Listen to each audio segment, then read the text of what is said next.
तो अब तक हमने देखा किम और जंगकुक स्विमिंग पूल में एक रेस लगाने वाले थे और हारने वाले को देना था लिप पे एक छोटा सा किस। ये सुनते किम थोड़ा ब्लश हुआ और कहा कि ठीक है। जंगकुक जोर जोर से हंसने लगा कि अच्छा ठीक है, चलो मैं काउंट करता हूँ। लेकिन बस उसने एक तक गिना। उसने जल्दी में तैरना शुरू कर दिया और हंसने लगा कि किम तुम तो बहुत ज़्यादा स्लो हो।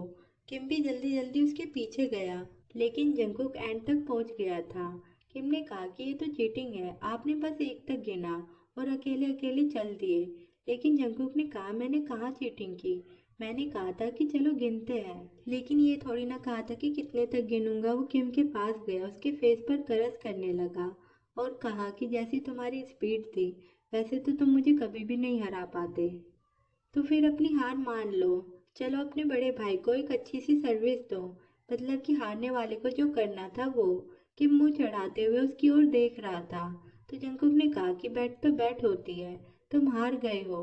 तभी किम ने उसकी कमर पकड़कर उसे किनारे पर बिठा दिया कि आप यहाँ पर बैठो।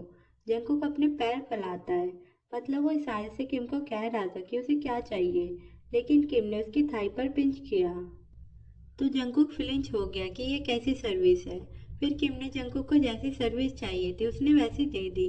किम ने अच्छा किया था इसलिए जंकुक बहुत ज़्यादा खुश था। वो अपने पैर से किम के कंधे पर पैट कर रहा था कि ये इतना भी बुरा नहीं था। बेबी तेयोंग तुम तो बहुत जल्दी सीख गए।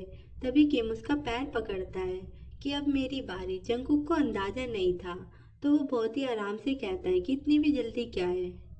तभी उसका फोन रिंग कर रहा था, तो वो उसे पिकअप करने जाने वाला था, लेकिन किम ने उसका पैर खींचकर उसे रोक लिया कि आप किस कॉल की बात कर रहे हो।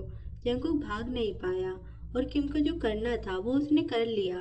जंकुक का फोन काफी देर तक बज ही रहा था, लेकिन किम ने उसे उस ओर देखने ही नहीं दिया।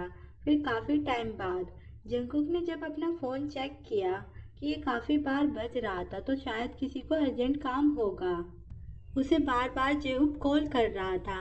ये देखकर जंकुक अंदर से ही बहुत ज्यादा खुश हो गया और सोचने लगा कि अभी वो इस टाइम मुझे कॉल कर रहा है, इसका मतलब कि उसका मिलिट्री में सिलेक्शन प्रोसीजर पूरा हो गया। अभी वो मुझसे हेल्प मांगने के लिए कॉल कर रहा होगा। उसने उसे कॉल बैक किया तो जेहूब का फोन स्विच ऑफ था, मतलब कि सच में अभी जेहूब मिलिट्री में चला गया है। किम ने डिनर बना दिया था और डाइनिंग टेबल पर रख रहा था और इस तरीके से जंकुक को बात करते देख उसने पूछा कि क्या हुआ। जंकुक ने बताया कि जेहूब को भेज दिया। तो किम सरप्राइज रह गया कि इतनी जल्दी। जैसे जंकुक की तारीफ हुई हो उसे वैसा फील होने लगा कि हाँ, जिस मामले को मैं अपने हाथ में ले लेता हूँ वो इतनी जल्दी फिनिश हो जाता है। वो बदमाश जेहूब मुझसे बच नहीं पाया, उसे आर्मी में जाना ही पड़ा। किम ने पूछा कि आपको डर नहीं लग रहा है कि वो आपसे हेट करेगा।